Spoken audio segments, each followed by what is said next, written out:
Hey, woodchucks. I want to throw this one out. I just finished up 3 days working with the power line company crews, and these fellas, guys, women too, um, they're power line guys. So their day job is running wires and transformers and all that kind of work, but they do have a chainsaw in the truck. And the idea is that the companies do allow them to handle something relatively easy if they come onto an issue where they got a tree on a wire or something. So they go through the training with me, gave them a log in 1 and 2, and then the storm damage training day that we put together. And I'll throw in a couple of pictures here. You can see where we actually rig up in the woods to try to simulate as best we can scenarios of trees on wires. When we do this, the conversation always comes up about the ash, white ash dying. And the term that the power companies are using up here in New England is it's a slow-moving tsunami. Okay, and meaning that we've seen what's happened where this all got started, Michigan, Ohio, right, coming on across Pennsylvania. You go down through there now, and I mean, I'm talking now, this is July 2025. So you go down through there now and you can see, whole hillsides of gray trees where the ash have died. Now, the reason I want to do this this video, is this sort of stuff can take some time to learn, but I thought, if this helps someone out, sort of shorten that learning curve. And what I'm talking about is understanding how different types of trees, different tree species, decay. And that's the key here, how different kinds of trees rot. If you've been up here in New England, that's kind of the fun part, is we've got a lot of different trees. I can come across a white pine stump that was cut 50 years ago, and the outside, right, you pull it apart and it's all just flaky, rotten, punky kind of wood. You get toward that center, and that center of that stump is just as solid as the day it was cut. So that pine rots from the outside in.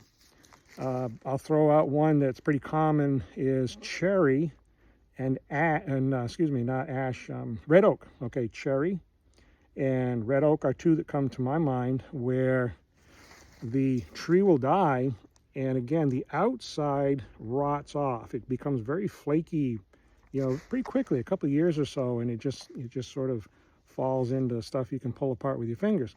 But the core of the tree, that what we call heartwood, is very rot resistant.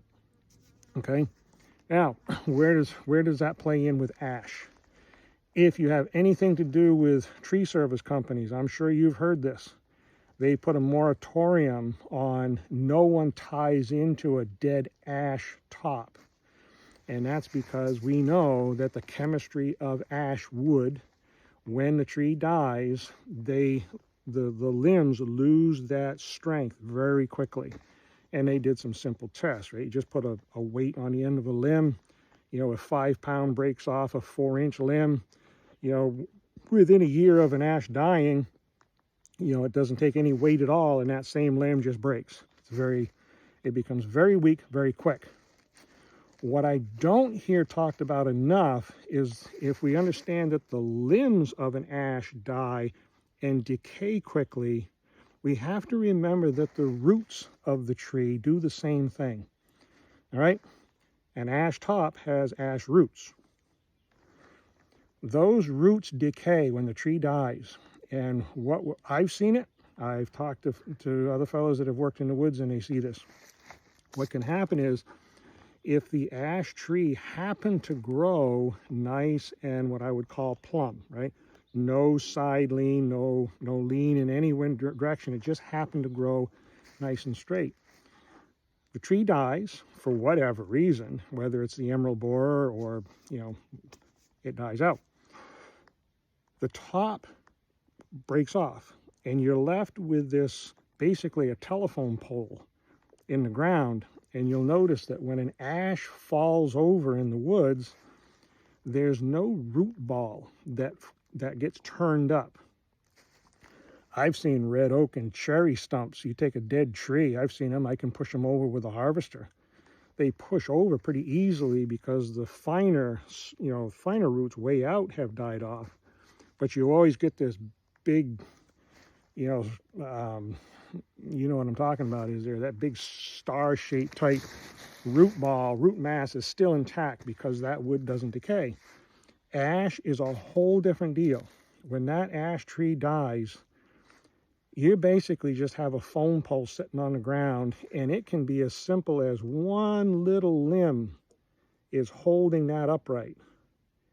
And we come along, and whether we move this tree or we bump the ash pole, not to go down another rabbit trail, but this whole issue of worker interaction. You can have someone doing some cutting and a piece of equipment, skidder, folder comes in, and it can just take a simple little bump of that dead ash pole, what used to be a tree, and over they go. They just fall over. So keep that in mind. Learn, pay attention to how different trees decay. And white ash is a bad one.